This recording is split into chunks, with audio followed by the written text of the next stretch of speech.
மத்திய பிரதேசத்தில் உள்ள வாரிய ரயில் நிலையத்தில் பெண் பயணியிடம் தங்க காதணி உள்ளிட்ட பொருட்களை திருட முயன்ற நபரை சக பயணிகள் கையும் களவுமாக பிடித்து தர்ம அடி கொடுத்தனர்.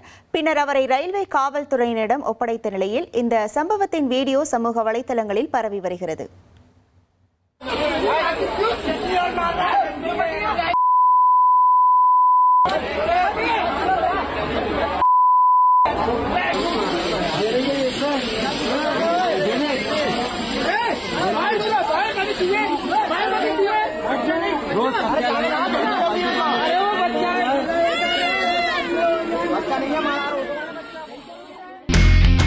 இனி செல்லும் இடமெல்லாம் செய்தி. தந்தி டிவியின் வாட்ஸ்அப் சேனலை ஃபாலோ பண்ணினா செல்லருக்கும் இடமெல்லாம் செய்தி. இதோ QR கோட் இப்பவே ஸ்கேன் பண்ணுங்க, ஃபாலோ பண்ணுங்க.